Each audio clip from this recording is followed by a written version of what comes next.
All right, you ready for me, Mr. Chairman? Go ahead. All right.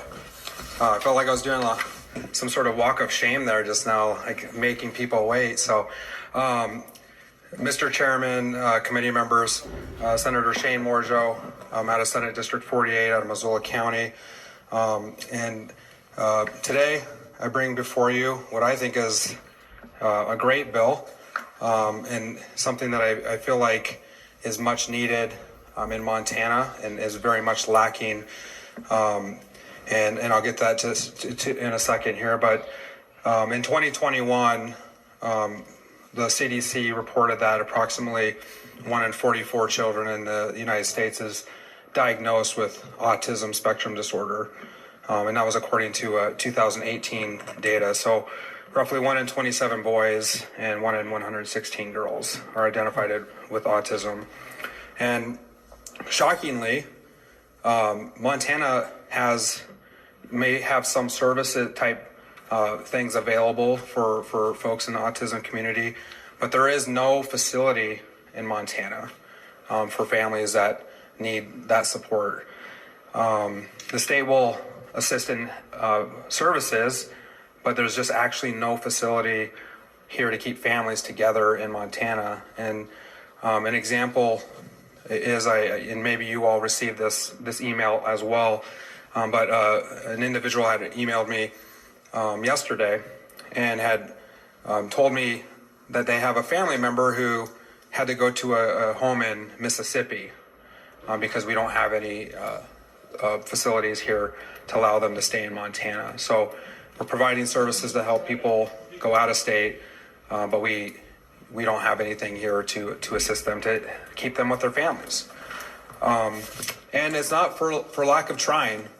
You'll hear from some support today that there's folks who've been busting their butts for quite some time to try and acquire property, to try and raise money as a 501c3, to try and raise funds to provide these critically important services for families that really need it. And so I don't want to go into that detail because I'll let them talk about the funding they've raised. But what this bill really does is it throws some funds into that pool for folks who are going above and beyond to try and raise funding for our autism facility in Montana. And so my bill would provide a one-to-one match, and it would provide a funding mechanism to actually help support some of these folks who have been working their tails off. So with that, Mr. Chairman, I'll step aside because I think hearing these stories and hearing from people who have actually been putting in the legwork is more important than hearing another senator ramble on about their bill. So thank you, Mr. Chairman. Thank you, Senator Moorjo. Do we have proponents in the room? Let me ask before we get started, how many people are here as proponents? Just show of hands. Okay, great. And any opponents in the room for this bill? Show of hands. Okay, great. Well, let's go ahead then. And the committee has a bill following this one that take a lot of time, so just be mindful of that. But I'm not going to put any time limits on you. So the first proponent in the room.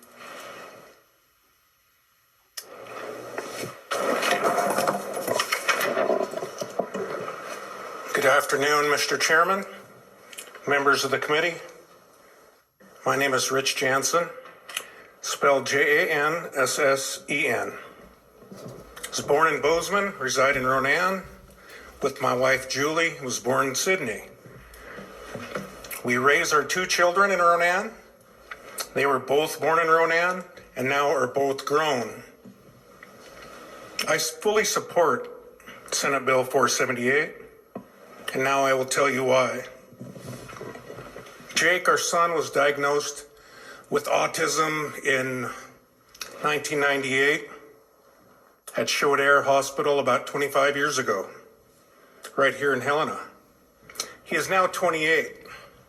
He currently lives at home with us and his mother, and he is there right now as we speak, probably watching Thomas the Tank Engine and doing something that he likes to do. About 15 years ago, when Jake was a teenager, we were led to believe that he would reside in a group home here in Montana by the state. Well, that didn't happen. We were told we were being proactive in a reactive system. Okay? No homes exist for people like my son and those like him here in Montana. They're limited nationally. They are growing a little bit, but we're in Montana and SB 478 can help change that. This is a bipartisan bill. It doesn't matter if you have an R or a D behind your name. This is a common sense bill that is long overdue. Why? And I'll tell you why. Well, parents like us are tired. You know, we're worn out, we're unseen, we're forgotten. It's nobody's fault. This is just what is happening globally, nationally, and locally. Okay? The bottom line is parents like us are forced to find adequate, full-time supportive housing for our disabled children who are adults because we're going to die, right? Life is finite. As we get older, it gets to be more difficult for us to raise our kids. My son is 6'2", 260. I had aspirations for him. You know, we've dealt with law enforcement 3 times in 25 years. He's a big man. Okay, we replaced many doors, many toilets, fixed walls, spent thousands of dollars to keep our home safe and our life calm. My wife has PTSD from past conflicts with our son because he can't effectively communicate. I am very thankful that we live in the community that we do because they know Jake. If it got so bad where I had to make a choice between sending him to Mississippi or keeping him here in Montana, I want to keep him here in Montana, right? Montana residents like him deserve to stay at home. They deserve to be next to their family, where their roots are, to be with their peers, where they can flourish, where they can grow as members of their community. Okay, Shane already talked about the numbers of autism. My son was diagnosed 25 years ago. It was 1 in 10,000. We had to fight hard to get services for him as a child here in Montana. Brandon's bill, remember that, right? To get accurate information on what constitutes evidence-based intervention and practice. But unfortunately, everyone, the need continues to far exceed the resources available, right? It's only going to add financial strain and personal limbo and a society at large economically diminished. This is difficult, right? These children that are going to become adults that aren't going to be employed need to have a place to go.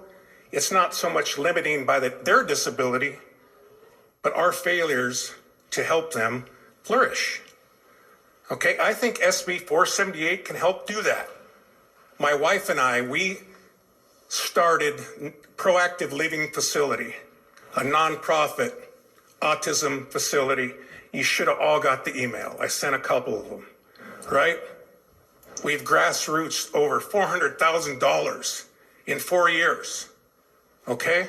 Pre-COVID, our architectural drawings for this 4,600 square foot home, built for them, not for you and me, was $750,000. Now the high end is $1.2 million, right? I think we can get it done for about $850,000. Okay? This agenda needs to be accelerated into a tidal wave that represents real change in these residents of Montana. We got to quit sending them to Mississippi. Let's invest that money here in Montana. Bring Logan home from Mississippi. Bring Dylan home from Mississippi. Both Columbia Falls men with severe autism, right? The bottom line, I guess, I wrote this, rewrote it. I just fully ask you to support 478. It's a bipartisan bill, good for Montana. We got a big surplus, huge, big, 200,000. It's a great start. We've raised 400. If we can get that, we can get these Montanans home next to their families. You'll hear from some of them online, I'm sure. But Bottom line is, a lot of us can't be here because we're too busy at home raising our children, caring for our children. I'm not saying the state hasn't done what they could do to help, because they have. Without their help, I would be bankrupt. Both my wife and I are full-time employees. We work, but then we come home to our son. The weekends are with our son. Okay, we go to work, we come home. My son deserves better. Montanans deserve better like him. It's a population that is growing, and it's not going to stop growing. So thank you, Mr. Chair, and I appreciate your time. Thank you, Mr. Jensen, for your testimony today. Good afternoon, Chair, members of the committee. My name is Patrick Iwaki, that's spelled Y-A-W-A-K-I-E, representing the Blackfeet Tribe as well as Red Medicine LLC, and today in support of Senate Bill 478. We appreciate Senator Marjo bringing this bill forward. We appreciate this bill creating more financial support for organizations seeking facilities in the effort to expand support services for Montana's autism community. We also stand in support of the previous proponent, which I know personally. So please support Senate Bill 478 with the due pass. Thank you. And Mr. Chair, with your permission, is it okay if I attend another hearing? Go ahead, Mr. Iwaki. Thank Thank you for your testimony today. Further proponents?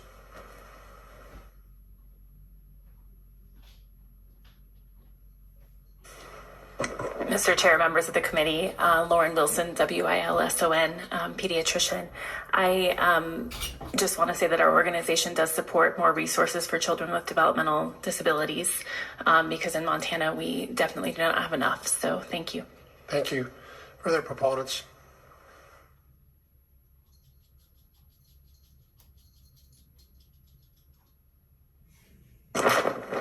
Mr. Chair, members of the committee, for the record, my name is June Hermanson, Hermanson. I'm congenitally disabled, and I have spent my professional career working for and with people with disabilities.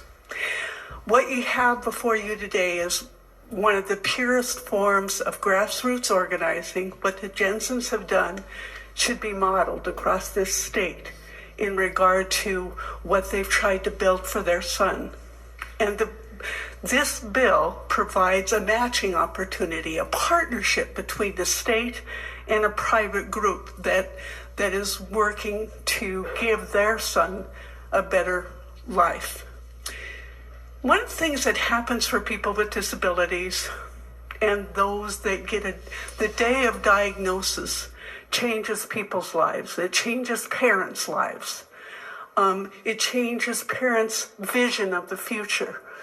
When we get to the point where our children, disabled children, become adults, in the back of a parent's mind, you do it yourself. Where's my child going to end up? How are they going to be when I'm gone? Those types of things. When you couple that with the problem of having a disability, it's not always a problem, but it can be, the future isn't as clear. So as a parent and you're planning for that child's future, you want to know that they have a place to go. Being in a facility, oftentimes we think of people with disabilities going to Warm Springs or Boulder or someplace that's out in the wilderness. What the Jensens have built here is a framework and a model that should be replicated across the state. A small community in which their son can go to his home and have an apple at midnight if he wants, and not a facility that is so guarded that he can't have that apple at midnight. But he's still in his home community. And those people that know that young man are there still to support him. His parents are still there to support him. He has his own life. He's with his peers.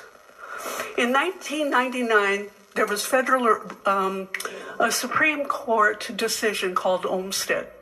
And you'll hear a lot about that as the session goes on, because the Olmstead decision said that people with disabilities need to be in the most integrated settings that we can possibly make for them, whether that's where they live or work or play. If this community setting where their son has been raised, has lived. They have a vision for him to stay in that community. If that's not an integrated setting, I don't know what it is. So, like I say, you're going to hear a lot from me the rest of the session about Olmsted, but this is an example. They've built a model. They're asking to be partners with the state, and their son has the right to be fully included in society. Thank you. Thank you. Next proponent, just go ahead and just jump right up there.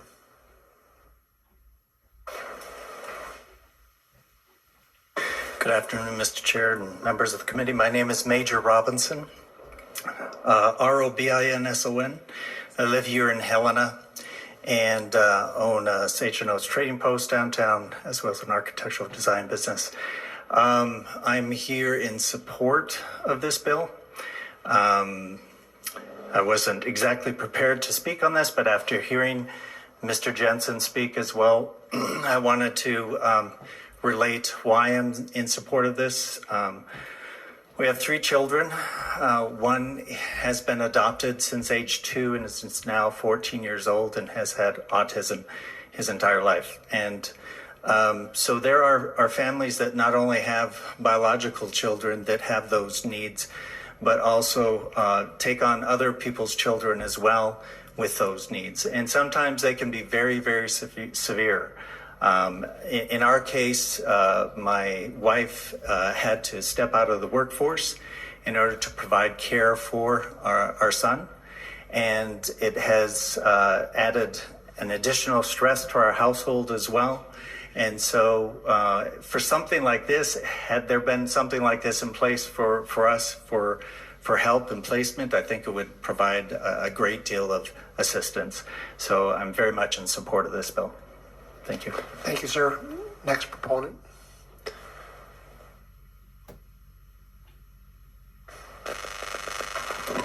Chair, members of the committee, I'm Jackie Moeller, MOH-LER. I'm Executive Director for Family Outreach.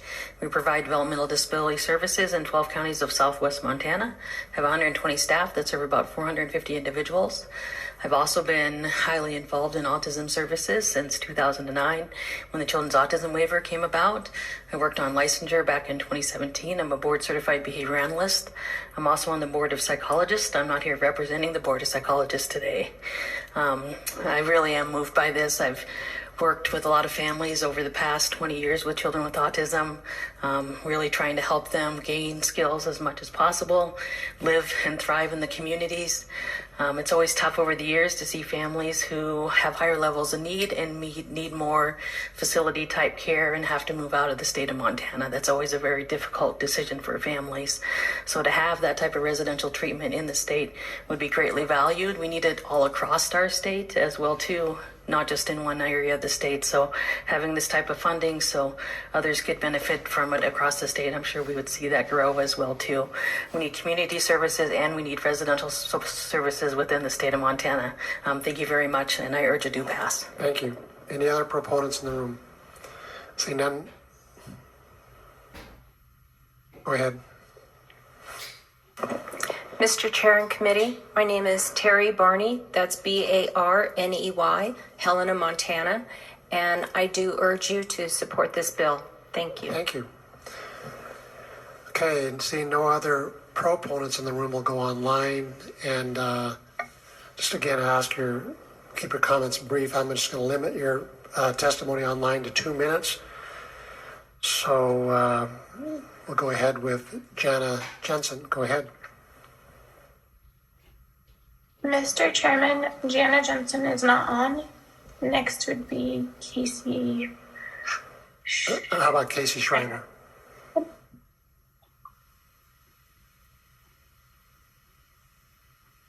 Thank you, Mr. Chairman of the committee. For the record, my name is Casey Schreiner. That's Schreiner. And I know I have 2 minutes, but I will point out it's great to see many of my old colleagues and friends in there. You can't see me, so I want to assure you that I've now grown a full head of hair and lost a bunch of weight.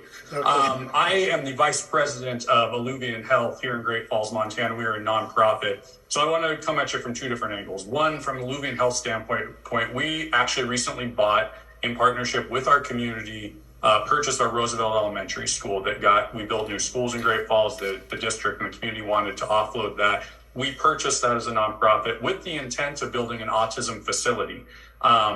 School's in good shape, but remodel and refabrication in order to co-locate pediatric autism services, initially pediatric, that would be able to co-locate ABA services if wanted by families, speech therapy, OT, PT, all in one location so that families have one place, one center that they can go to meet their needs. That is a process that we are in the middle of. Even if we were not to participate in this grant by the time I got going, we went down this path because Central Montana, Montana in general, but Central Montana is a desert for these services. We recently tried to apply for a grant through the CDC that required a number of 4-year-olds and 8-year-olds that we would have had tracking on every 4 and 8-year-old in the entire state to meet those minimum requirements for funding, because there is not enough data in our state to support many of these federal grants, which means in the world of autism, there just isn't the money and dollars.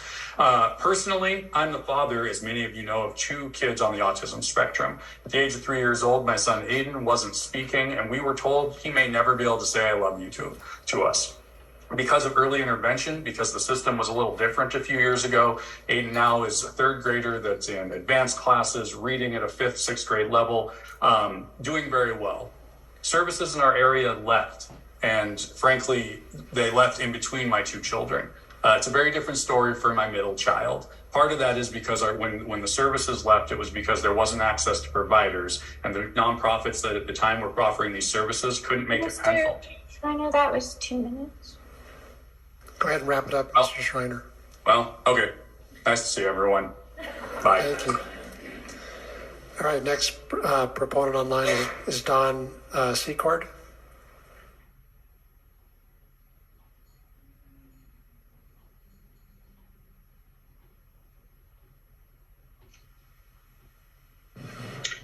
Hello, can you hear me? Yep, go ahead, Don. Hi, my name is Dawn Secord, last name Secord, S-E-C-O-R-D. Thank you, Chairman, for the opportunity to speak. 2 minutes just isn't enough to explain my situation. My son is Logan, who is in Mississippi. I have not seen him since January of 2020 due to COVID. I was going down once every 3 months to hug him, hold him, interact with him. Since not being able to interact with him, I can see him not doing so well. He misses his family. The room that he's in is a cinder block room. It's very cold. It is very unpersonable. He deserves better than this. I've been working hard with Rich and Julie Jansen, with Proactive Living Facility, my family, myself, my friends, raising money to bring my son home from Mississippi. He's 22 years old. He was diagnosed at the age of 3. He is a 5th generation Montanan. I am a 4th generation Montanan. 1 minute. He deserves to be back home with his family. We've been trying really hard. The state doesn't have facilities to care for him. He is also very low functioning, nonverbal. The reason he went to Mississippi was because he needed to be regulated with medications and psychiatric help. I believe he's regulated somewhat to the point where he can come home now, but there isn't a place for him to go. That's why I'm highly in support of this Senate bill to help our adults with autism and the entire autistic community in Montana. So families and mothers like me don't have to be separated from their kids. I miss him desperately. Please support this bill. Thank you, Don. I appreciate your testimony. Next up is Mandy Lear. She's not online, Mr. Chairman. Okay. All right, seeing no more online, do we have any opponents for Senate Bill, 478? I don't think we have any opponents online or in the room. Any informational witnesses?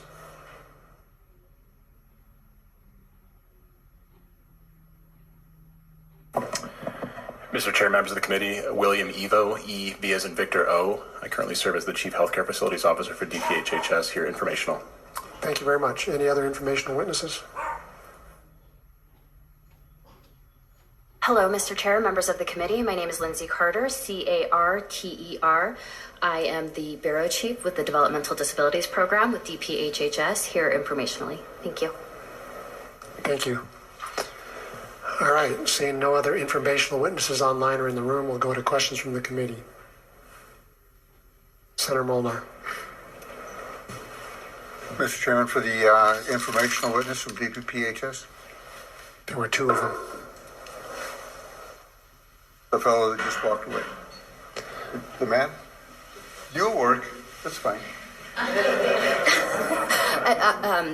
Mr. Chair, Senator, I Can you pull apologize, that I mic- didn't Pull hear. that mic down just a little bit for yourself. Thank you very much. Too short. Senator Molnar. I apologize, I didn't hear which informational witness, so I thought I'd step up. I saw the man and remembered him. You'll do. If not, you can pass it on. Okay. Okay, Mr. Chairman, your name, please. My name is Lindsay Carter. Mr. Chairman, Ms. Carter, the facility in Mississippi we keep hearing about. What is so special about that any, say, large Victorian home with 10 bedrooms couldn't supply the same services to people here in Montana?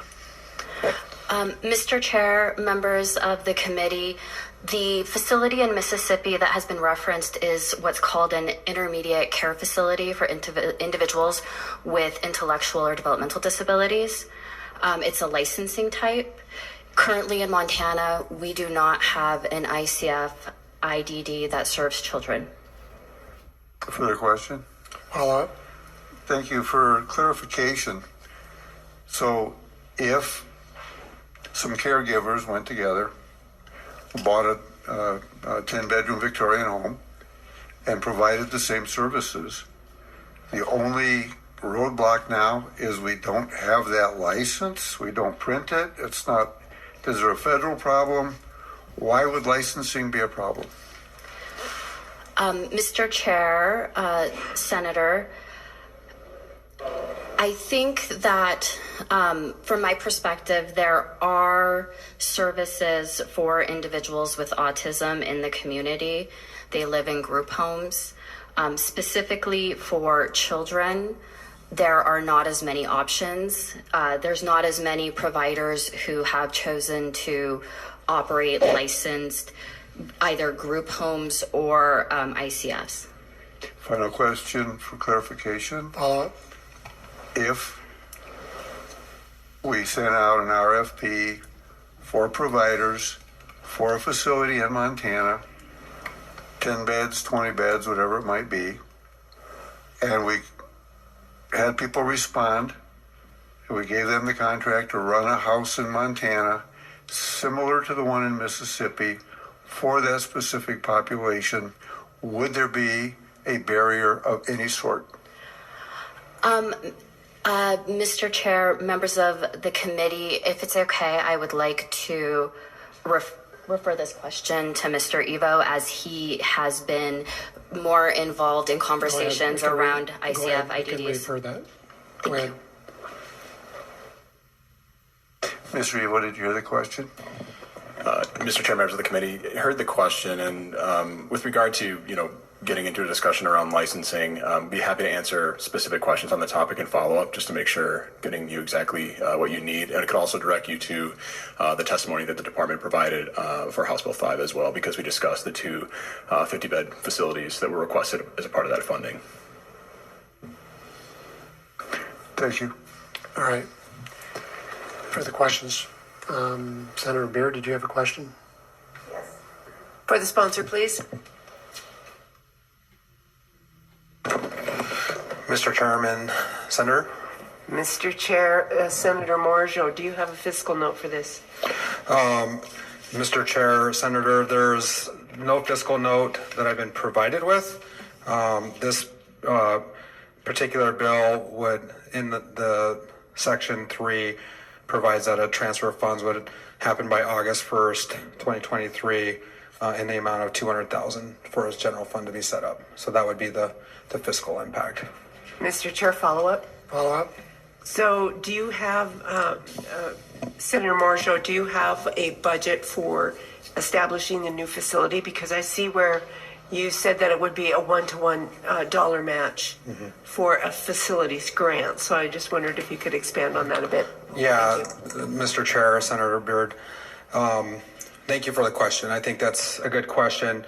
In 2018, I remember having a conversation with Mr. Jansen, and at that time, we had discussed, that was the first session I was in the office in the House in 17, and we had some conversations about the need or lack of facilities in Montana, and how nothing had happened in Montana, or that we have no facilities. And so he basically told me, you know what, we're just going to go start doing everything we can to start making this happen.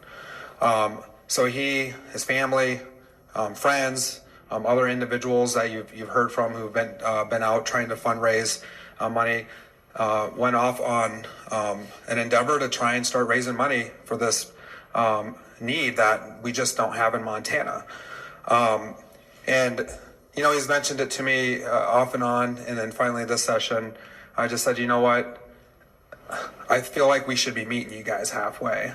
And so when I initially requested this legislation, I had $400,000 in it, and we know how hard it can be to squeeze money out in this building, right? Especially when a lot of that money is, before we even step into these rooms, people have already structured budgets, proposed budgets.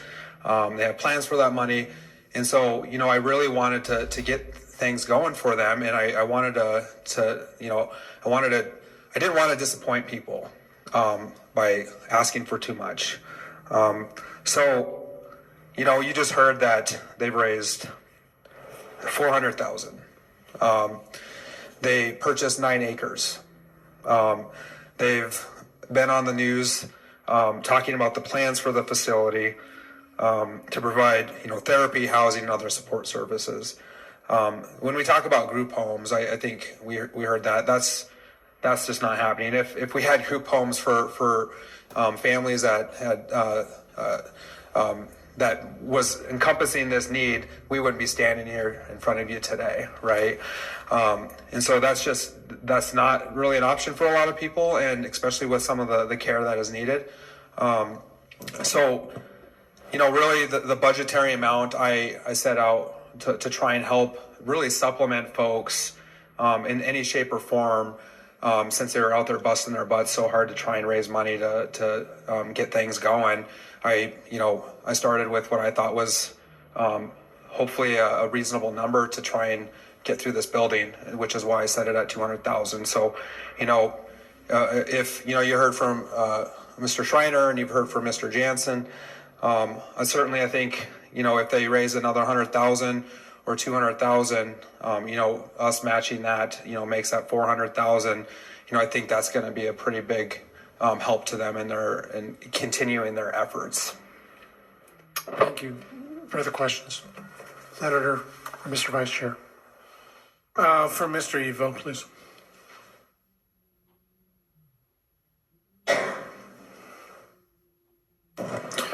Mr. Chair, members of the committee.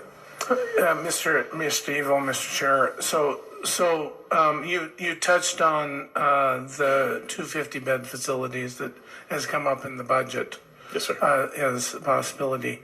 Does that fit the need for the intermediate care facilities that we talked about in this hearing? Can you be more specific with regard to the comment around fit? So we were saying that the reason that these kids, young people, are going to Mississippi is because we do not have an intermediate care facility here. Is if we are putting in those 50-bed units, does that fit the bill for an intermediate care facility?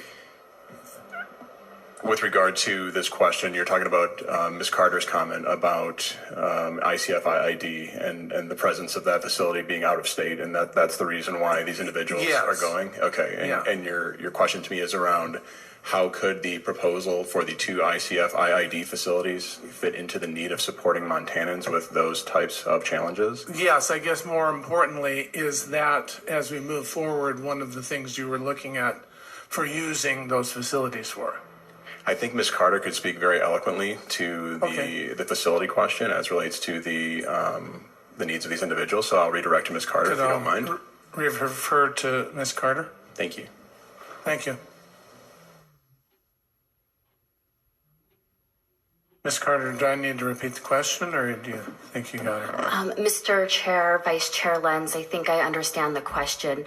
I believe your question is asking if the plans that have been proposed for these other facilities that have been discussed in different hearings, if that would meet the need of what Mr. Jansen is talking about, wanting to have some matching funds to help build another facility in the community. Mr. Chair, Ms. Carter, so if we are going to move forward with the facilities that's in this upcoming budget, and that one of the discussions was 50-bed facilities, mental health, and the sort of thing, you were the one that brought up the what was the term that these kids have to go to? It's intermediate care facility. Intermediate care facility. Would these facilities that we're looking at building be considered an intermediate facility? Mr. Chairman, Vice Chair Lenz, I believe that, and the reason why I referred that question to Mr. Evo was because I haven't been as involved in those plans. I believe that those facilities are geared more towards adults, whereas the ICF IDD in Mississippi is specific for youth, Mr. Chair. So, Ms. Carter and Mr. Evo, could you find that out for me? Absolutely. I think there's somebody that should be standing between you that would have the answer. Mr. Chair, Vice Chair Lenz, I agree, and I apologize that we don't have the answer readily available. You betcha. And one question for the sponsor, Mr. Chair. Senator Morcho. Mr. Chair, Senator Lenz. Thank you, Mr. Chair. Senator Morjo. So the one thing I look at on this, and the driver, of course, is Mr. Jensen and what he's trying to accomplish. I am a little nervous with any bill that brings forward based on funding one project. And as I look at this, I'm just wondering if there shouldn't be a little more. You know, Mr. Jensen is obviously a hard worker, cares about his son and what he wants to do, but we need to use our money responsibly. Would you be open to maybe putting some sideboard language-wise in this bill? Mr. Chair, Senator Lenz, absolutely. I think, the intent is definitely not just to fund one project. I think Mr. Schreiner had talked about this as well in Great Falls, that they're in need. They have a facility now, right? And they're exploring options for funding to help support that. So the intent is to make sure that we're looking at multiple ways to help different communities, not just one particular community. So absolutely. Okay. Thank you, Senator. Other questions? I have a couple. For the sponsor, Senator Mojo, okay, you're doing a one-to-one match for facilities. I assume there must be some mechanism to determine where those grants would go, what facilities would be getting the grants, but I don't see anything in the bill that, at least I didn't see it, maybe you could point it out, that shows some mechanism to allocate grants.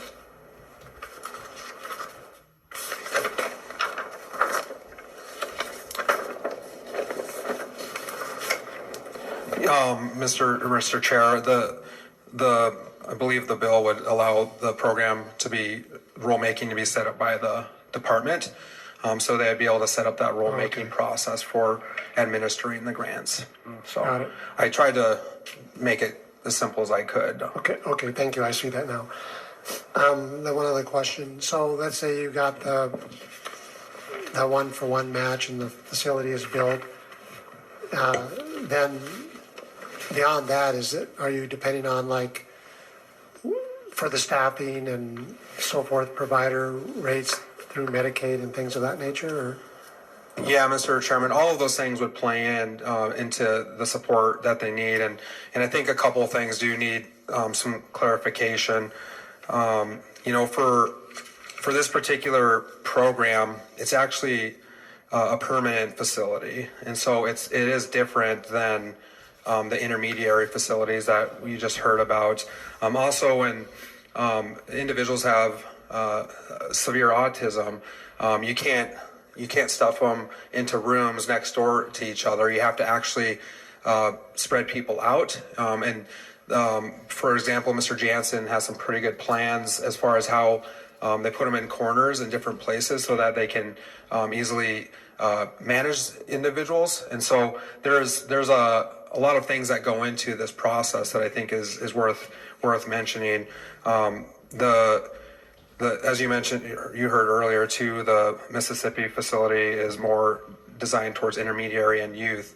These facilities are more centered towards permanent care, people who live here, who can drive an hour or two to come see family versus, not being able to see their child for, 3 years.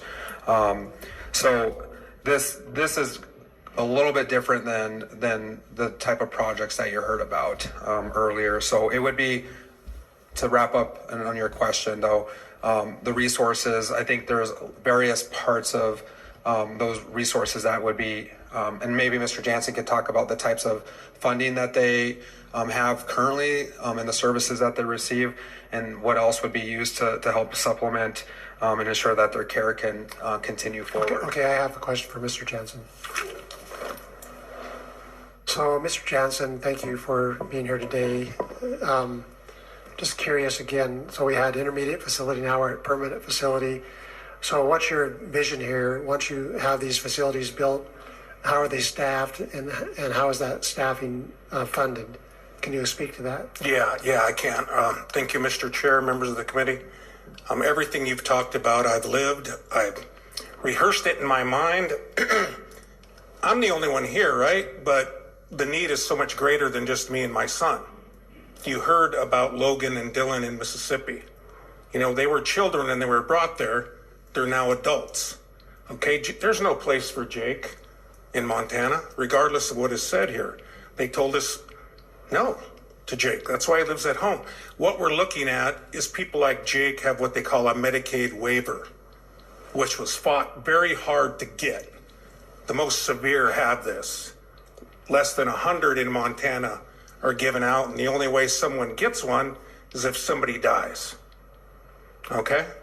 So that's what would fund this facility, along with his SNAP benefits that he gets every month and his Social Security for being a disabled American and Montanan, which is about, with the cost of living, CPI is about $8,500 a year. All of that goes towards his care. So the Medicaid waiver provides funding so Julie and I can work, right? So we can work and live and provide. Jake gets his caregiver. You'll hear bills coming up soon to help increase their pay because it's hard work. It's hard work. My son is not an easy guy. Most of the time he's nice. He is, but there are days when it's difficult. So that with continued fundraising, we looked at Farm in the Dell International, which has farms in Kalispell, Roundup, one near Billings. They are private nonprofits. They do the same things that we're going to do, except ours are permanent residential facilities for adults with autism where the population is there. We could fill them today, and I want to build more than one in Montana. I want to, if I could, sir, I would build them throughout the whole state, and that's our goal.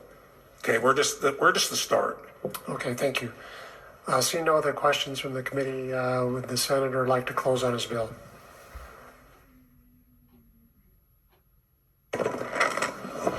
Thank you, Mr. Chairman and committee members. So, what you heard is that the funding would come from multiple sources, right, for that continued care. We can't even get to that point, though, if we don't have a facility. And that's goal number one, is to get a facility to make sure that people in Montana have a place to a permanent care facility for their children and adults adult children who suffer with autism. One thing I think is important to note as well with this bill is, right now, if we support Montanans who go to Mississippi, that's Montana money going out of state. If we're employing people at these facilities, that's jobs here in Montana. And we're not only are we keeping people closer to their families so that they can see them. I think the example was, Jake could go home and spend time with his parents to get an apple, right? Those are the sorts of small things that add up. And a lot of it is also, part of it is sometimes it's a transition for these adults as well with their families. So, I think this is, it just makes a lot of sense on a lot of levels. It's not a big ask. I think, I said earlier, I want to meet folks halfway. We're not even meeting them halfway here. I think they went beyond halfway. We're meeting them, we're taking 10 steps out when they've walked miles. So with that, Mr. Chair, I'll close. Thank you. This closes the hearing on Senate Bill 478. Members of the committee will take about a 6 or 7 minute break, be back at 6, and we'll start our next hearing.